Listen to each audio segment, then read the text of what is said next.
Welcome, welcome to Homeschool Moms Unfiltered. Today, we are going to be talking about scheduling. My name is Megan, and my fabulous co host here is. Amanda, hello, hello. Hello. So we are a relatively new podcast and learning as we go to some extent, right? Which is kind of very homeschooly of us, right? Just jump in and figure things out as we go and Mhm. all of that. So it kind of fits the vibe of our theme. And so one of the things we've decided to add at the start is just kind of a quick daily recap because I think sometimes there's this mentality that maybe your life is the only life that looks like a complete circus act sometimes. And Amanda and I have both arrived to recording today like, what the hell? Like, right, this whole day has just been like a complete zoo, right? And so it's Yeah. like, no, right? We're all doing that together. So just a quick recap. Because you haven't even had a chance to tell me. I just know that it's been a day. So what Mhm. has your day comprised of, Amanda?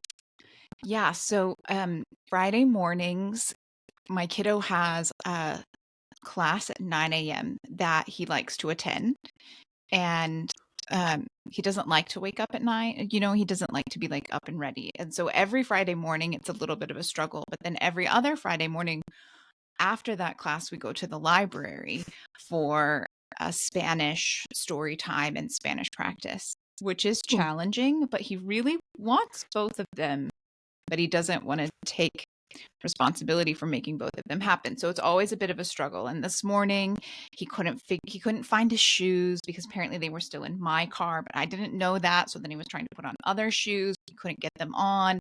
And I was like, "You are 10 years old. You should be able to figure out how to put shoes on." And then he was sitting on the floor crying because he was super overwhelmed. And I was like, "Get in the fucking elevator. We are going to be late. It's here." Like, we live in a big condo building. And so, when the elevator finally comes, like, you want to catch it. And it was messy. And we got there and then it was canceled. They didn't even freaking have it. And I was like, "Oh, you got to be kidding me."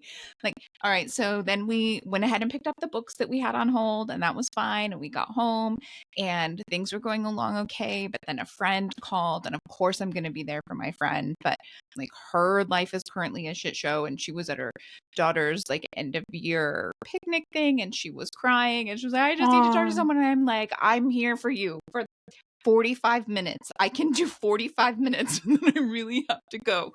Right. And then I got off the phone with her and I was like, "Okay, kid, you have to go make your lunch because it's going to take 15 minutes in the oven and then you're going to want to eat it and you have to be finished before I go sit down for podcasting." And he was like, "Yeah, okay, okay." And then I was trying to eat and the first thing I grabbed out of the fridge had gone bad. And I was like, of course, the thing that I had that was supposed to be easy to eat real quick before I sit down and record for a couple of hours, like, this is no problem. All right. No, yep, I've got it. I have it. And I made it. I was a couple minutes late logging on, but I made it. It's only one. I don't even know. It's only one in the afternoon. Like, I could It can say it either will get only way better or way worse as I you was, go uh, on. I was gonna say it can only go up, but we're talking about me and my luck, so it's surely gonna go down from here, but I will survive the day. It will be okay. Oh my goodness, that is a bit of chaos. My day doesn't seem as chaotic in contrast. I'm not a huge lover of running errands. Like outside is very peoply and there's traffic and stand in line and this and that. And I forgot that it's a holiday weekend, so we're recording this on the Friday of Memorial Day weekend. And everybody and their brother was out running errands. Yes. I I remember live only a few minutes from the bank and it took me 24 minutes to get to the bank. We got there and it had taken us so long to get there. My daughter sent a text to her best friend right as we were leaving for the bank and we were almost at the bank. I could see it and we still couldn't get to it. And I said to her, "What time did you send that text when we left the house?" And so she told me and I go, "It's been 24 minutes." Like I was just so by the time I got home, I was like a little bit frazzled and I only got home like 20 minutes before we were supposed to start. So it was just silly errands. It was like Joanne, Aldi, the bank, like whatever, but Mhm. everything just felt like it took a long time today. So we got it done. So that's the good news. But man, I'm like, I am not leaving the house again today. It's just not happening. Okay. We're Right? done. That was my outdoor time. I've completed it. The end. So Yes. it kind of dovetails really well into our topic of scheduling for today because Right? The best laid plans are not always necessarily how your day is going to go. But our Hmm. topic for today is scheduling, how to structure your homeschool day. And there really is no right or wrong way to structure your homeschool day. So we'll kind of talk about what works for us and maybe some things that you should take into consideration when you're structuring your day. Yes. One of the joys of homeschooling is freedom. So but I don't know. Are you like me, Amanda? Sometimes when you have too much freedom, you don't know where to start because there's too many possibilities. It's like a blank slate is more overwhelming sometimes than having some parameters to work within. Yeah, and I would say in our house for sure, it is much easier for us to have a schedule that we change and adjust than to have no schedule and be like, hey, let's do, like we can be all kinds of flexible with what we had planned and reschedule things and move things around. But if we don't have anything at all planned, the chances of us just sitting in our pajamas and reading all day, which is not necessarily a bad thing, but that cannot be considered school 365 days a year. It can in my household. Okay. I not am the not in my unschooler of academic us. aggressive household, okay? Exactly. Yes. If you want to have pajama days and read books, you come to my unschooling household and we're going to have all sorts of fun. So it'll be great. So, yeah, let's get ready to dive in and chat scheduling. Yeah, that sounds great. But before we dive in, I want to go ahead and thank our premier sponsor, Hub of Curiosity. Hub of Curiosity.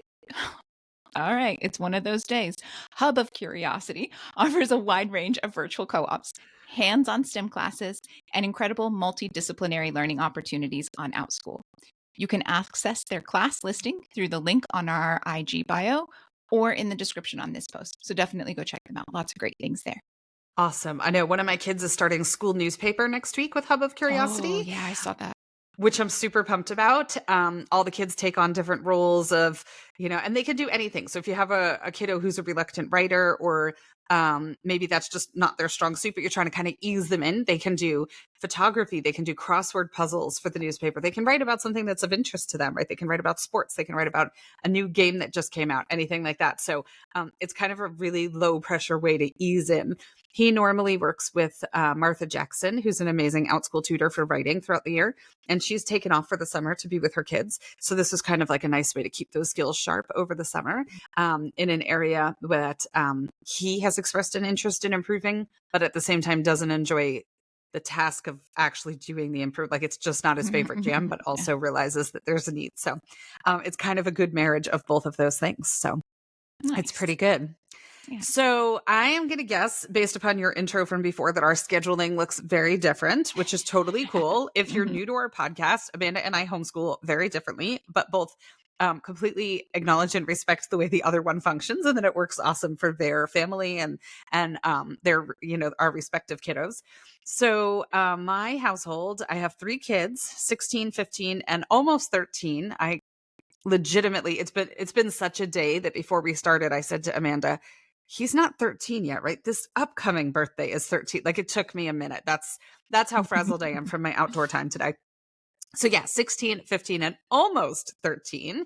And we are pretty loosey-goosey as far as our scheduling is concerned. I have no sleeping and waking requirements. The only requirement that I have about sleep is that you get a healthy number of hours of sleep. When you accomplish that, generally speaking, is up to you. Now, I do have one kid who would be completely nocturnal if given the choice. And that just doesn't work for the rest of the household to an extent. So she is allowed to stay up late. She is allowed to sleep in late, but she does have to sleep sometimes when it's dark outside and be awake definitely when it's light outside. And there are sometimes, like at the end of a school semester, she takes college classes, and that last week or two sometimes where she's really cranking through to get all of her stuff done by the end of the semester and by her deadlines, where she will slip further and further into nocturnal habits. And then it takes a good week or two after that ends to kind of pull her back out of it and be like, no, you need to be awake during the daytime. And that's been since she's little. Like her circadian rhythm just really appreciates darkness, right? So but we have some structure in place there. She's got alarms that start at an agreed upon time that she and I agreed upon. What the first alarm kind of says, okay, it's time to start winding down whatever you're working on. And then the second alarm says, like, okay, if you're getting a shower before bed, now's the time, and then the third alarm is like, you should be in bed by now and doing something relaxing. And so there's this whole stepping down process for her to kind of try to get her ready at that hour. So we've got that, but my boys self-regulate a little bit differently, and they sleep and wake when their bodies are tired, and they get their great amount of sleep. But generally speaking, we are a pretty night owl household. So, yeah, you can text me anytime.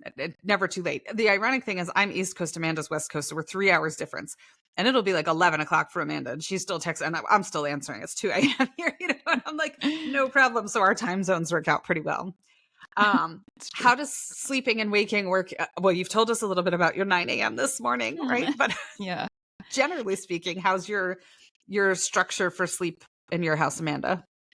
Yeah, so we have a little bit more structure around it, primarily because my kid does keep signing up for 9 a.m. classes.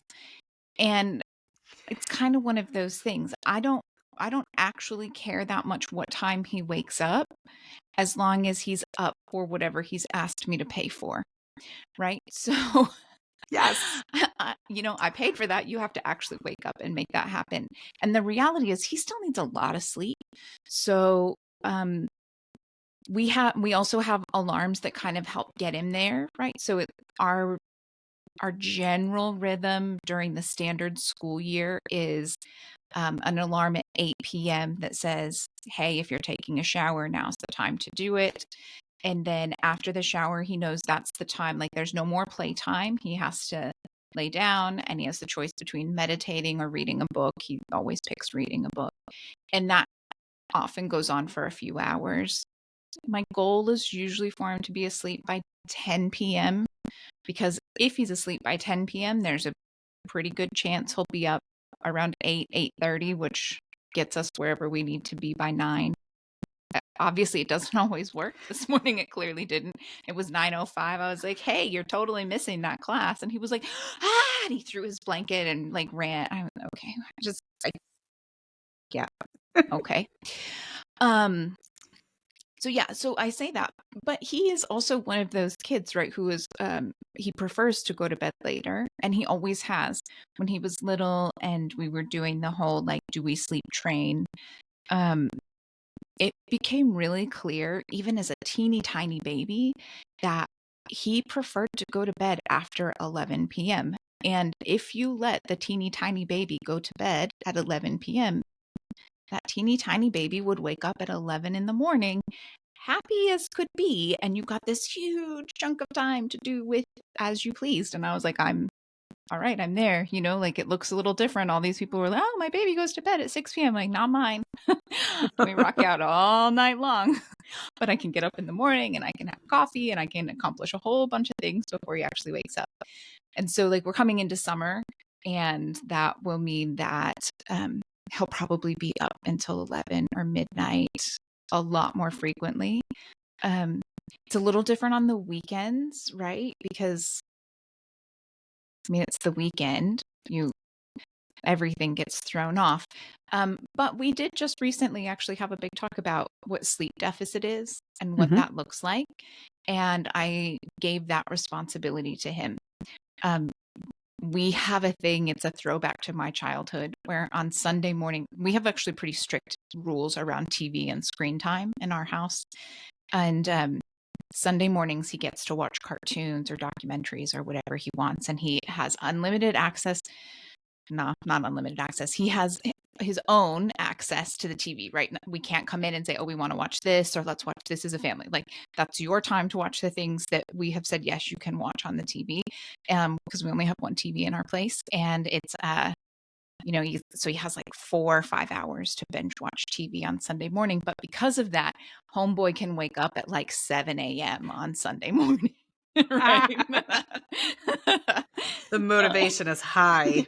Yes, exactly.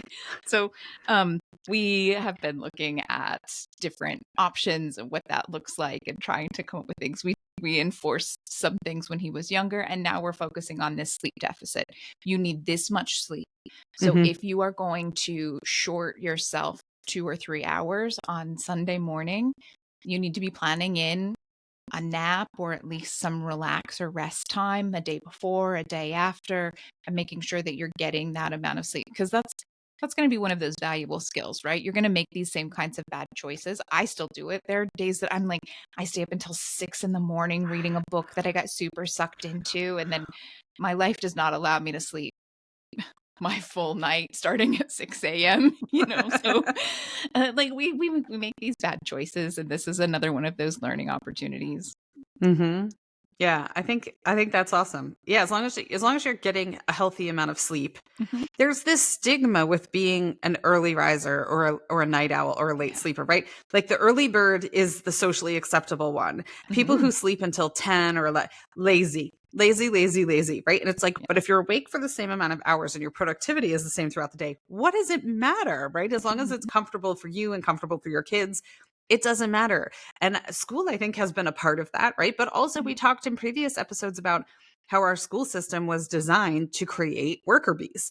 And Mhm. so, yeah, part of that is, being up. I mean, there were kids when we lived in Florida, there were kids at the bus stop in the dark, right? Mhm. And not in the season where it's darker later. Like, Yeah. you know, like, oh my goodness, dark.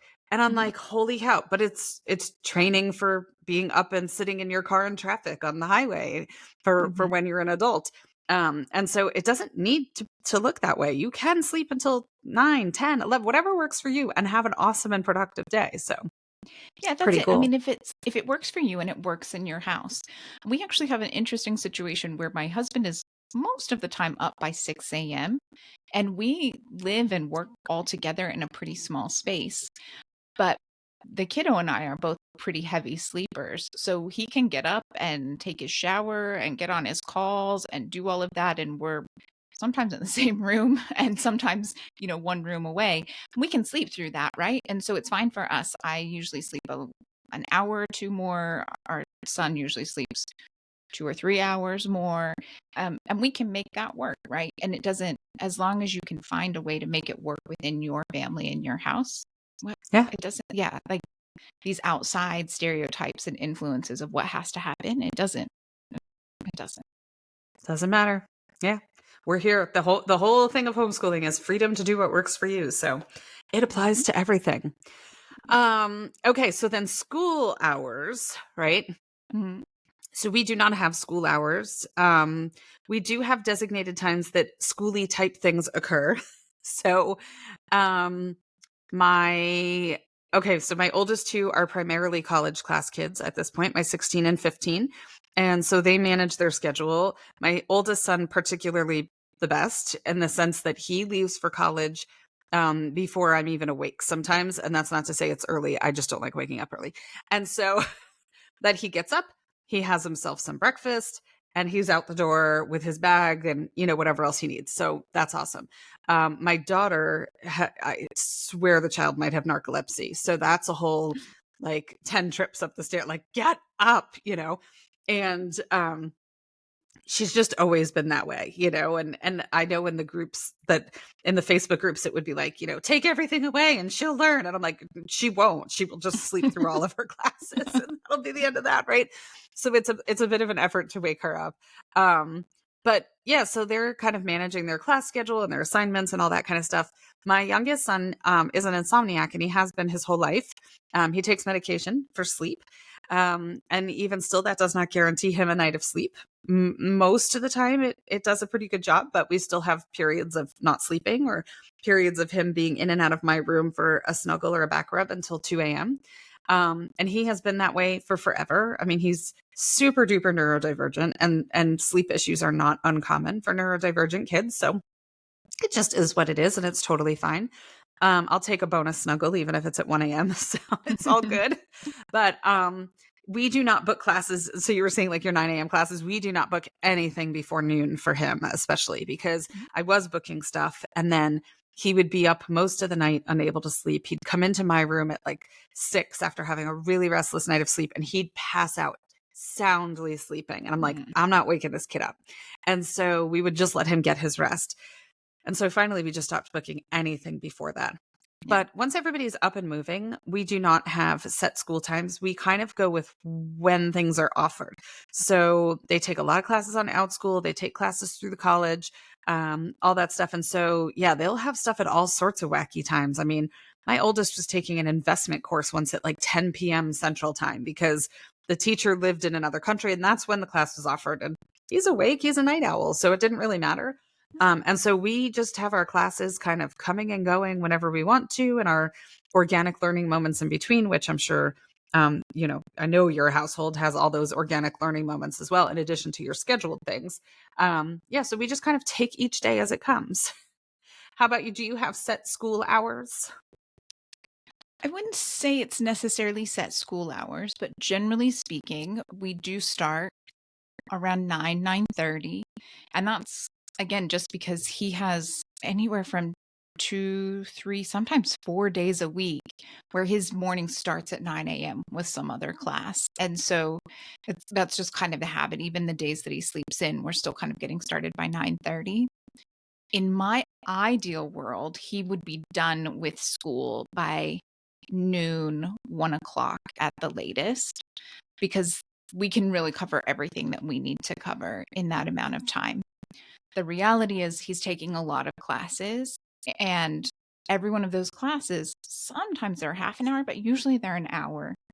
And so once you stick in 3-hour long classes, it's great that he wants to do an aerodynamics class and a Spanish class and a debate class and you know and you know um several reading like book classes that are on like you know series or things like that. I love it. But for me and in our home, he does still have to do a specific world history curriculum, and he does still have to do a specific math curriculum. And so we have these things that it's like, well, you have 3 classes today, maybe you don't have to do all of the things that are on our list, but you still have to do at least half of them. And tomorrow is an easier day with only 1 hour class and 1 half-hour class. So you have to do everything on the list tomorrow. That does mean, depending on how many classes he has in a day, we might go up to 3, maybe 3:30, but I try really hard to make sure, and he protects it himself pretty well. 3 p.m. on is, it's unscheduled. There's not um like any of the extracurriculars, any of the drop-off classes, any of that stuff. He wants it finished before 3 so that he has from 3 until he goes to bed at 10, pretty much open and available for whatever he wants to do. So Mm-hmm. that's how we do it. And I think from what I gather from just, being in the homeschool world for so long, so your kiddo is wanting to take these extra classes and things like that. But at his age, at age 10, typically the schedule would not be anywhere near that long. It's just his, I have a kid like that Yes. too, who needs more hours in the day, who's like, I'm taking on this. And we have to sit down sometimes and prioritize and say, like, girlfriend, what do you want to drop? Because this is too much. Right. And Mhm. so we have that problem too. But typically speaking, what do you think an average 10-year-old, like how many hours a day do you think? Yeah, I mean, I really think that 3 hours a day of actual schoolwork is plenty for the average 10-year-old. Mm-hmm. And like you said, my kiddo is unique, and he's picking these classes. There are a few that I'm like, I would like you to do this because it's going to teach you how to annotate or, whatever. But most of the time it's like, oh, this sounds fun. Oh, I'd like to do this. Oh, I want to do this. Please, can I do this? And I'm really bad. That's one of my big struggles. I talked about it in an earlier episode of saying no, like, oh, you want to learn that? Great. I love it. I love that you want to learn that. Sure. Let's sign up for that. Sure. Let's do that. And then we get the semester started. We really struggled this year. I was on the group chat with our big mom group being like, I don't know what to do. We're up to 11 classes a week. Like, we're paying for 11 outside classes a week. First off, it's not cheap. But second off, like, holy hell, that's a lot of time. Like that could be his entire schedule alone. And I will, in our schooling defense, we're in this California charter system thing, and our oversight teacher, she's always like, I think you should cut back on like all of your other schoolwork. If he's going to have that many online classes, like just, like just do that. Like he's doing fine. But he doesn't want to just do that either, right? He's like, but I love the history. Can I please do Right. world history? And like, but I haven't done Beast Academy all week and it's time to do the this. And I'm like, okay, like, okay, we'll find a way to make it work. Yeah. Yeah. And I imagine there's a lot of people who might be listening to this particular segment of our conversation and being like, I can't get my kids to do any work. Like this is so completely unrelatable. Yeah. Right. And I Mhm. don't blame you, like, because I think that is more typical Mhm. than that. But I think the difference lies, at least from my perspective, and I'm gonna guess based upon what I know about your journey so far, Amanda, is like your kid's never been in an environment where schoolwork is work or schoolwork is a task or a chore or a requirement. I mean, you're requiring it, obviously, right? But Mhm. it's been presented in a way that it's like, wow, look at this like amazing learning opportunity. And the same for my kids. They've been home for so long. And for my kids in particular, too, everything is interest based. So it's not really hard to get your kids to need more hours in the day if everything that they're doing is functioning around interest. And so I think if you are listening and you're like, I can't get my kid to sit down and do like one single page, like this is so Mhm. unrelatable that these people are like, our kids want more work and they want to do more things, we totally get it. Yeah. Like this wasn't a moment one thing, right? If you've had your kids in the public school system for 3, 4, 5, 6 years and you've taken them out, that curiosity, unfortunately, it's like a flame on a candle that's like barely alive, right? If at all. And so it's going to be a process to get to that point again where they realize that. I mean, we've kind of talked about that in our most current book club selection of Teach Your Own, about that kids are born that way. Kids are born like wanting to soak up information and Mhm. wanting as much information as humanly possible. But unfortunately, a lot of the steps through society have diminished that. So if you're not in that place, don't feel bad and don't be like, okay, there's something wrong with my kid. There's something wrong with me. We're doing this all wrong. Like, no, it's not you, right? It's not No, you. yeah. It's just your journey has probably looked quite different than ours has. It has, and it's also a totally different mindset and a totally different way that you approach things, right? While I talk about being a very academic homeschooler, I don't actually give grades for anything, right? I don't feel like my kid needs to know a grade. He needs to know if he got it right or if he got it wrong, and we need to talk through how to improve it or how to do better. But there aren't grades. And I feel like grades really change the dynamic of how much kids are excited to do things and learn things. So I found taking that piece out once we left the brick and mortar school kind of pseudo environment that we were in helped a lot, and also finding what they are. It just so happens that right now my kid is clearly a history nerd. And so it's not uncommon for him to be taking 3, 4, sometimes 5 history classes a semester about all different things because they're things he wanted to do, things that caught his eye. And I'm sure, whatever you want to do and study and learn is cool. But it might be that yours really is drawn to game schooling. Maybe they want to do several Dungeons and Dragons themed classes or, whatever. It's important to remember that that's still learning. And if they want to add in 3 of those a week, or, you know, maybe it's something more traditionally academic like chess, like fine, go for it. But there's a whole community of game schooling, and you can incorporate that. You can do it in person, you can do it on Outschool, you can do it through Game School Academy. There's so many different ways, right? And so finding a way that learning can be fun. It's hard, right? Like we were just saying, it is hard to get it started and like to kick it off when you first start homeschooling, and make sure that you're in that mentality of like, oh, learning can actually be fun. It doesn't have to be like a boring worksheet that you have to fill out and then see if you got an A on it kind of thing. Get it back with red ink. It doesn't have to be that way. And making sure that you're doing fun things and that you're allowing as many of the fun things as they want in the schedule, I think will make a big difference on how excited they are to do other stuff. And I think the same can be said for reading, right? I mean, we live in a world where I think if we treated adults this way, right? Somebody tells you what to read.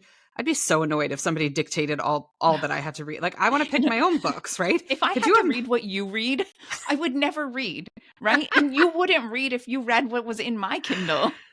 Right, exactly, right? So there's that, right? And then imagine being so there are people in book club. I'm in so many book club groups on Facebook, and there's a lot of people who like to journal their books throughout the year and keep lists and tallies and all that stuff. But they enjoy it and they do it because it's fun. I do not, right? I mean, I've started reading a book sometimes and been like, this sounds really familiar, and then realized I've read it before, Uh-huh. So I do not, right? But imagine having to log all your reading, both what you're reading and the time that you're reading, Mm, and then also having to like prove to someone that you read it and understood it. mm, Grown-ups would never read if we had to do that. And yeah. so if your kid's been in an environment where reading has been like this huge drudgery, awful thing, it's going to take some time to kind of bring that back around. But it's possible, right? I was not a reader all through school. I hated reading through school. I survived on Cliff Notes all through school Mm, because it was awful. But it was, I realized later, and I thought I wasn't a reader. And then I realized later as an adult, it was just the really crappy books they were trying to get me to read. Once I could start picking my own books, I was like, reading's amazing. Right. So it could be part of that environment because, yeah, I mean, I just completely BS'd my way through anything that had to do with, I'm like, oh, yeah, I read that book. Sure. I would like watch the movie, read the Cliff Notes, none of which ever was adequate. I somehow got through it. But yeah, I'm like, no, that doesn't work. no, absolutely. Yeah. So, and I will say, like, even though we don't have a schedule like what you're talking about, like on average from 9 to 3 or something like that, we kind of have what I like to refer to as a weekly rhythm. Mm, So, like my oldest is about to start his summer semester on Tuesday. And so because of that, like every Monday will be the same. He'll have the same hours and the same schedule. Every Tuesday will be the same as the prior Tuesday. Every Wednesday will be the same as the prior Wednesday. So even though our day to day is not the same, our week to week has a bit of a flow and a bit of a rhythm. Like, my kids all vend at the farmer's market. So I know Tuesdays and Saturdays have this rhythm. The boys play Pokemon on these days. So I know to expect that on those days. So our days all look very different, but our weeks kind of flow and we kind of have seasons like that. So it works. okay. Because our schedule is super wacky though, we do not have like set meal times or anything like that. Somebody's always waking up, somebody's always going to sleep, and so it got really difficult the freer they got and the older they got. I would plan a dinner and then there's this cultural thing, especially in the US, and I imagine it's even more so in other countries, where like you have to sit down and eat as a family. It has to be like Mm, your connection point. And if you're not doing that, you're like not connecting as a family. And I had a really hard time with that because I would make a dinner, all that, and then one kid would be like, I only ate like 2 hours. I only had lunch like 2 hours ago. I'm not hungry. Or like, it would be dinner time. Oh, well, now I'm ready to leave to go do X. And I'm like, what on earth? And so many times dinner was causing more stress than it was anything else, mm, trying to get everybody in the same place at the same time to eat. There's 7 of us, right? Because my parents live with us and my husband travels all the time and all that. And but I had a really hard time letting it go because culturally you're supposed to eat dinner together. That's how you connect as a family. And if you're not doing that, you're dropping the ball.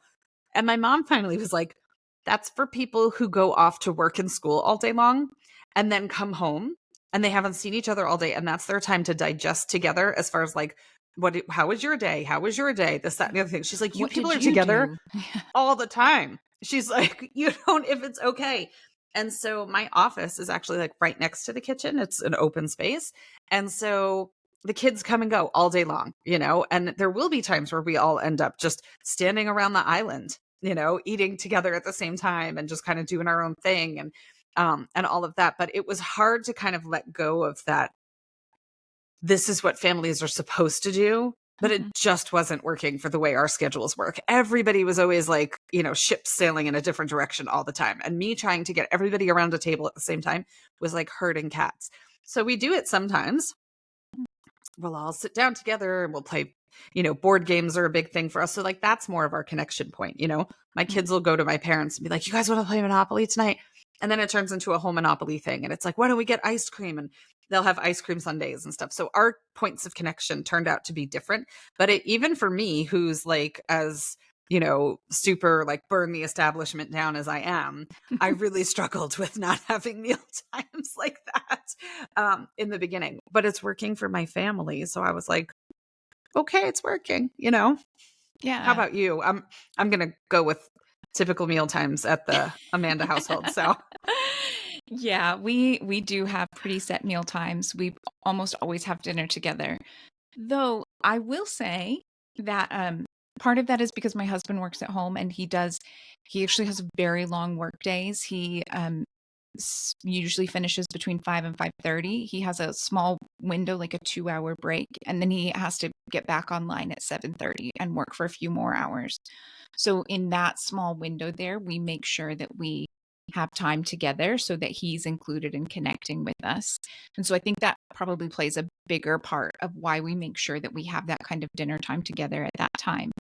That said, it has just been recently, actually, the last several months, that we've moved away from it having to be we all sit down at the dinner table and we eat and we talk to each other. And so now we might watch a show together, something we've kind of all gotten into the I don't remember, like the junior baking competition. oh yeah. Yeah. And so, it's one of those things. It's something we can talk about and, well, what did you think? And oh, I really like that. Or, oh, that'd be interesting. Maybe we should try making that. And it's given us a little bit of a different connection point. We've kind of grown past that.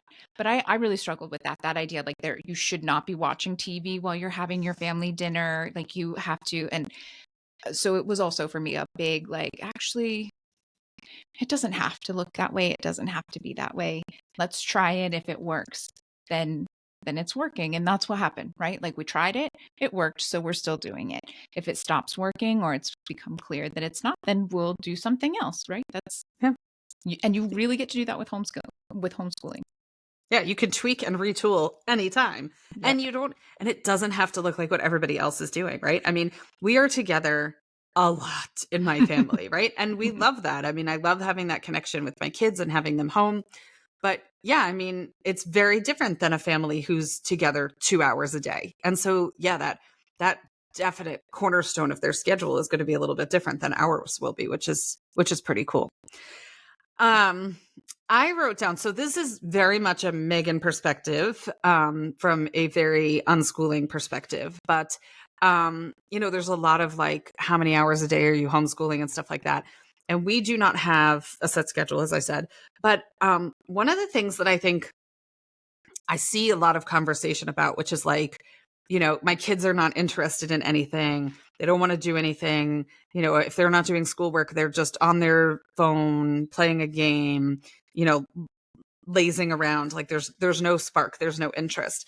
And for me, from my perspective on education, I think a huge part of that is kind of this danger mindset of having school time versus not school time, right? And so I saw that. So my oldest only went to school through second grade, but in kindergarten, he was in this classroom and they had what they would call fun Fridays on Friday. And it was the centers. They would go table to table and do their centers activity. And the centers were categorized as fun on Friday, right? So I have, he's autistic ADHD. And if you tell a kid that Fun Friday is a thing, what does that then make Monday through Thursday? Not fun. Yeah. Not fun, right? So he was like, and he said to me one day, we only get to have fun at school one day a week. And I was like, what do you mean? And he was like, well, because it's Fun Friday. And so to him, it was like the other 4 days, therefore, are not fun, right?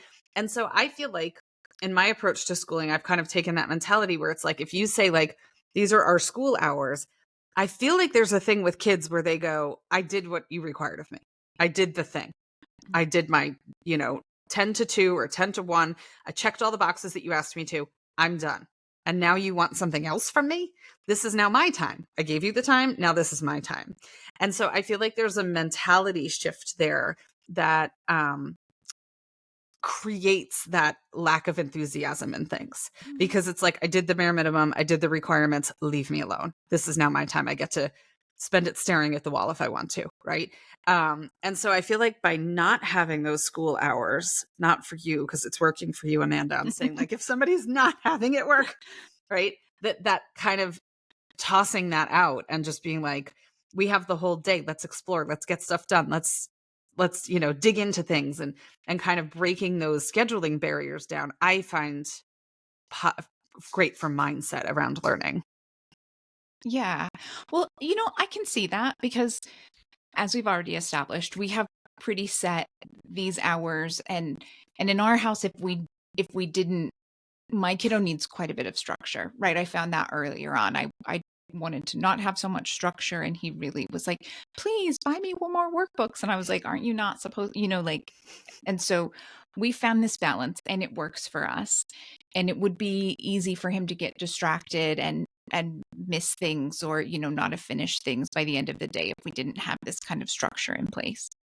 That said, I think in our home, one of the reasons that learning can continue to happen and he can still want to learn, even though we have some of those more set hours, is that we have a much more flexible yearly schedule. So we have talked a little here and there. I'm sure we'll talk about it more in the future, but we kind of homeschool year round. But the catch with that is we also travel a lot. And so, last October, we went and spent a month in Ethiopia and Madagascar. And we did take our stuff with us, and we did do some online classes, not many because we didn't have the internet to be able to do it. Um, and, he had some specific things to read and learn about the countries that we were in. But the workload was much less. There was not the set, we work from this time to this time. It was very much like, bring your computer. We're going to go to the restaurant where you can get on the Wi-Fi, and we'll have lunch, and you can do some stuff on the Wi-Fi. And then we're going to go to the beach, or we're going to go do this tour. We're going to do this thing. And, it's much more loosey-goosey around that. And we also will have then, weeks where we just don't do anything, right? We did like a 3-week trip to Lapland, Finland at Christmas time. And then we went to Belgium and France. And we did learn, right? We went on history tours, and he really wanted to see the Eiffel Tower and these kinds of things. And we did that, right? And obviously that's organic learning. And that's one of the great things about homeschooling. But it was a huge step away from the stuff that we usually do. We didn't bring any books. We didn't bring any textbooks. There was no curriculum. There was no online class he had to log in for. And that extended past when all the other kids were in school, because we usually travel when all the other kids are in school. It's cheaper, right? You get cheaper flights, you get cheaper It's less crowded. hotels. Yeah, it's Yeah. less crowded. You get a lot more time to do all of the things. But I think the fact that we have these weeks thrown in throughout the year that do that, so it's not so much a like, all right, you have to slog through this and you have to slog through that, and then you get this chunk and you better make the most of it, because if you're getting burnt out, you can't say, you know what, we need a week off. And we can. We can. Right. We do. We do a lot. Actually, we travel at least 4 months of the year, and it's not all in the summer. And so, there's different ways to achieve that balance when you're homeschooling. Yeah. I'd love to talk about, while we're on the subject of kind of what you were just saying about requirements then from your state, right? Mm. So, um, do you have because you're working off a charter schedule, right? So is that just you have like a school calendar from the charter? Is that how it We works? do. Yeah, we have a Okay. school calendar, and we have like school holidays. Okay. At some point, my kid might actually care enough to look at it and realize that he does schoolwork on school holidays all the time. Um,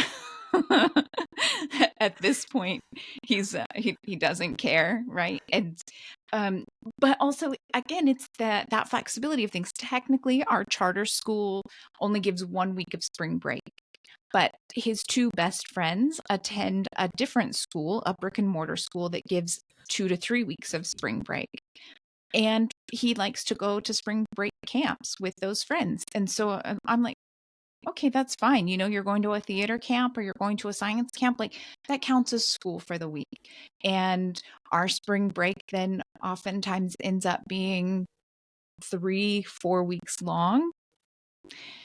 Is it actually spring break? No, but he's getting a break from his textbooks and his curriculum, and he thinks he's having a blast. I mean, I know he's learning. I know he's learning new skills and practicing new things, but he's hanging out with his friends, and Yeah. they have play dates afterwards. We'll coordinate like a pickup, and we'll just go to the park and let him play unstructured and whatever, like, so It works for us. And we're really fortunate. I'm not going to lie. Like, we're in the charter system, but we had I mentioned before that he just finished his assessments and he's a couple grades ahead. And, um, he does well. And because he does well and the school has no concerns, for the most part, they leave us alone. Um, and not everyone is that lucky, right? Like, it's a specific combination of factors that allows us to work at our own pace, and it's a pretty advanced pace. But also, you say, yeah, sure, we learned, and they're like, okay, great. Check. Right. Yeah. Check.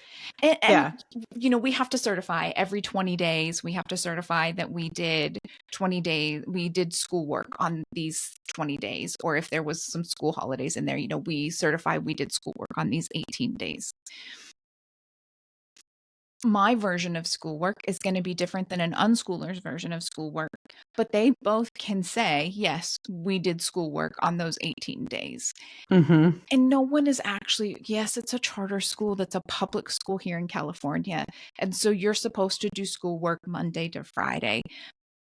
But, if you just totally took Wednesday off and then you made muffins on Saturday as a family, like, that counts. You did your schoolwork for the week. You got all 5 days in, you're fine. Yeah. You can fudge it on the paper. It's all Yeah. fine. I mean, that's it. It's that, you still did 5 days and you're fine, right? It's fine. Right. It would It be just, different than complete educational neglect and checking the boxes for 20 days, right? yeah. That's not what we're saying. No, but absolutely not. but the flexibility piece, yes, that's fine. Yeah, exactly. So there are some states that require a certain number of hours per day or hours per year or something like that. And I do not live in one of those states. It wouldn't bother me even if I did, because I'd have no problem being like, yes, 100%, we totally made that happen. Legitimately, right? But it throws a lot of people off because they're thinking if they need 5 hours a day or whatever it is, that is sitting at a desk, doing workbooks, taking tests, etc., for 5 hours a day. Even from an academic homeschooler perspective, Amanda, is that how you would interpret that rule?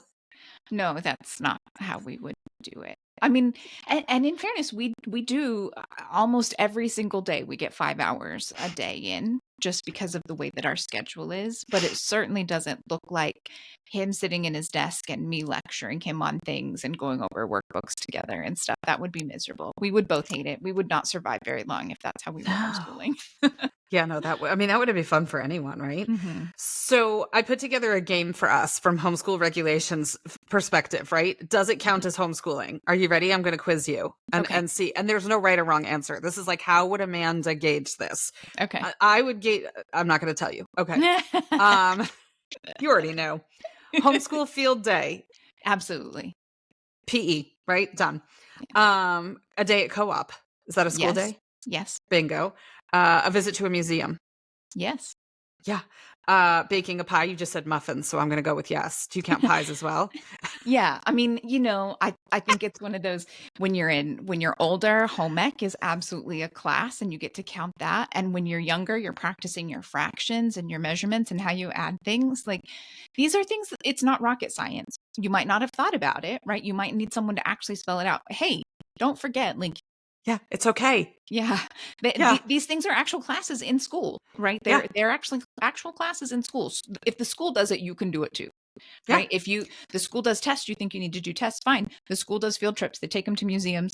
They make them bake a pie, right? I don't know about a pie, actually. I had to make cookies. I'm pretty certain that my middle school home ec classmates could not have handled a pie, but too much. Yeah, that's a whole other story. Okay, reading a pleasure book with absolutely no work associated with it. So in our house, that would not count.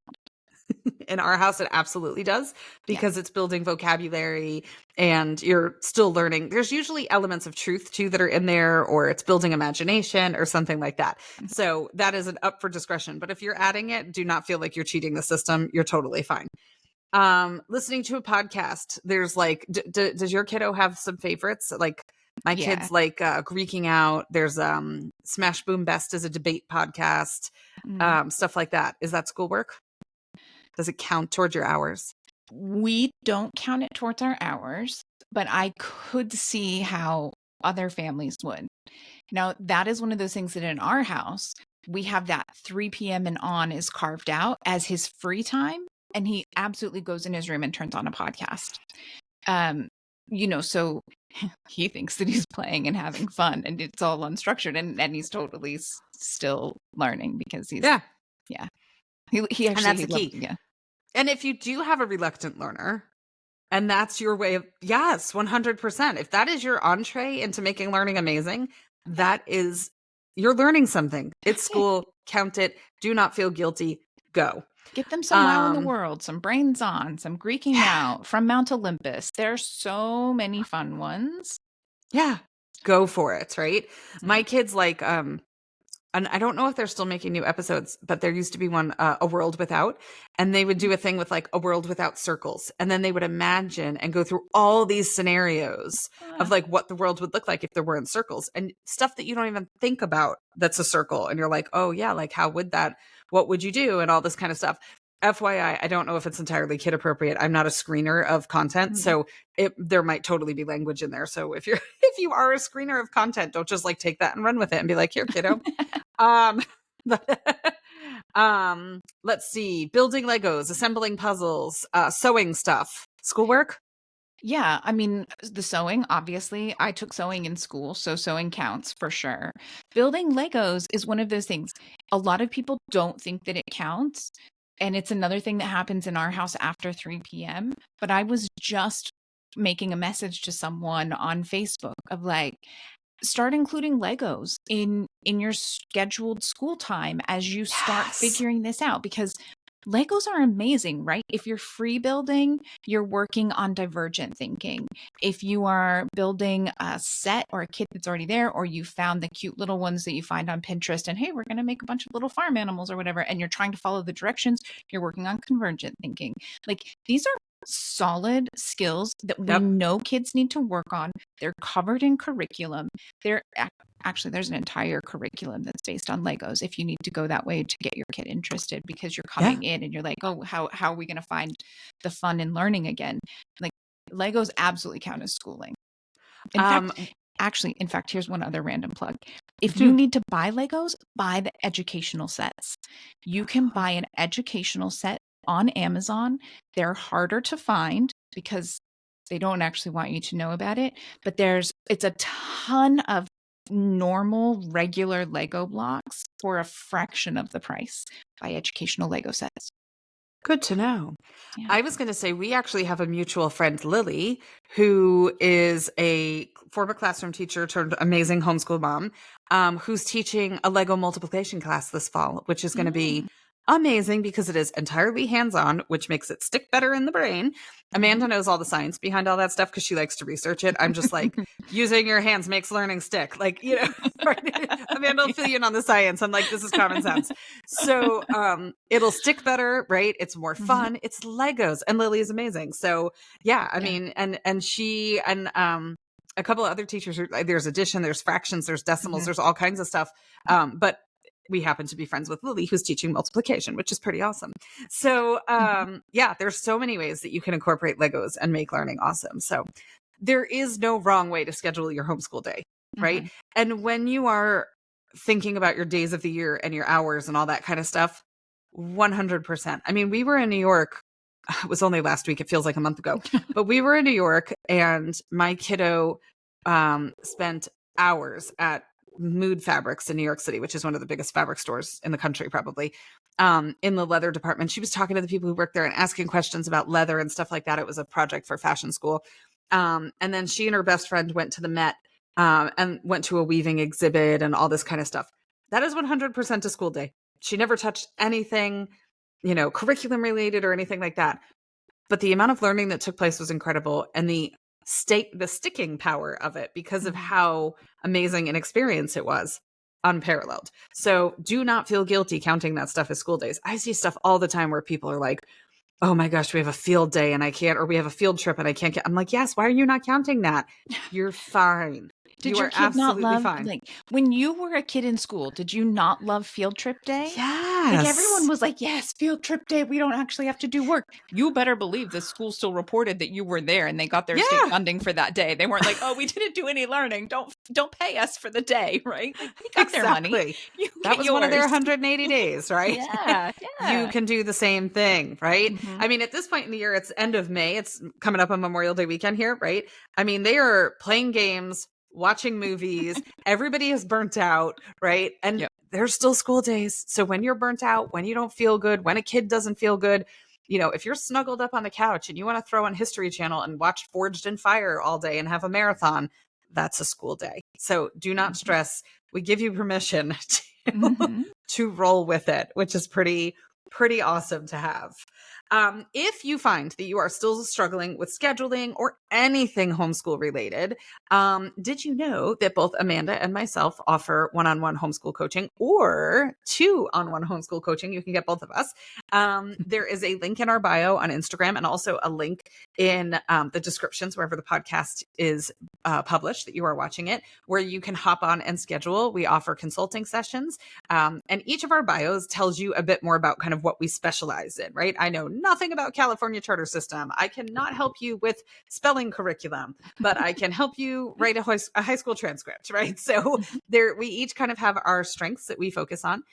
If you're brand new to homeschooling and you're like, I don't even know where I fall on the spectrum of homeschooling and kind of how I want to approach this, then it might be worthwhile to connect with both of us and kind of get two different perspectives on your individual questions. But if you're looking for something specific, you can book with either one of us as well, which is pretty awesome. So it is time for one of our amazing end of day segments. Ready for our intro? Here we Yes. go. Recommended resources. Do you need more homeschool supplies? No. No. Are you going to want these anyway? Absolutely. Absolutely. I think the recommended resource should be your coffee mug that you've got there on screen. Amanda, what does your coffee mug say? It says fueled by gangster rap and coffee. Okay. It was a gift from a friend who knows me well. And yeah, I have a thing for coffee mugs. I have all different kinds and certain ones that get used for this and ones that get used for that. So you'll occasionally see them make an appearance. I love it. So what's our recommended resource for the week, Amanda? So we're still doing pretty introductory things about getting started and what that looks like. So I'm going to offer a couple of things. First, in our house, we do a weekly schedule, and it is sort of broken down by day, but it's not 100%. It's an Excel spreadsheet that I made for tracking what we were doing each week. And we're going to we're going to have a link for it for you. You can get it for free. So you'll have both the filled out example of kind of what we do each week and how I set that spreadsheet up. And then there will be a blank one that you can edit yourself and put in your own classes or curriculum. I'm going to assume you're not going to do exactly what we do, and that's pretty cool. So yeah, that's a free resource that we are going to have available for anyone who wants to sign up for it. And then the other thing that I would like to recommend is a small whiteboard. So they make these whiteboards that are a little bit bigger than a piece of paper. Depending on the age of your kiddo, you might get one that has white, just blank on one side, and then the kind of lined paper on the other side. They have the 3 lines, with the dotted line in the middle. And that can be helpful if you're working on specific writing things and stuff like that with a younger one. Or you can get one that's just blank on both sides. But they are super helpful if you are working through a math problem together. It's helpful if you have a kid who needs more structure with what am I supposed to do today? So you might think, okay, Amanda gave me this great, I want structure. She gave me this great weekly list. And so I can record it and put it in a binder and know what we've done each week. But how do we know what the hell to do on day one, on Monday, on Tuesday? In our house, I will often write for the day. These are the things that need to be done today. And I expect you to spend 20 to 30 minutes on math. Please don't spend any more than 10 minutes on geography today. You spent 2 hours on it yesterday. The limit's 10 minutes, whatever that looks like. But I put that on that little whiteboard, and then you wipe it off and you keep reusing it, right? Like save a tree, use a whiteboard. So those are my 2 main recommendations for this. We are huge whiteboard fans in this house. I find them helpful even just for a really busy day when we need to, instead of me constantly saying, don't forget this, don't forget that, don't forget this, right? And especially we're a super neurodivergent household. So the minute I say, don't forget this, it's already gone. And so having it there and that ability to wipe something off or scratch something out on the whiteboard is so powerful. We used to have them on every kid's door so that I could put reminders on there for them and all that kind of stuff. So yeah, I'm a huge fan of a whiteboard. I totally love that. So yeah, you'll be able to find the links to download Amanda's amazing Excel files in the description for our podcast, in our Instagram bio, all that good stuff. And yeah, stay tuned. Our second episode of the week will be a book club episode. And we are kicking off a new book in our next week of podcasting, which is Normal Sucks by Jonathan Mooney. So if you want to join us and read along, you can. And if you don't, that's cool too. Either way it works. Still come and listen to the episodes. We'll tell you all the highs from the book. So it'll be good. For sure. Have an awesome day, everyone, and happy homeschooling. Have a great one.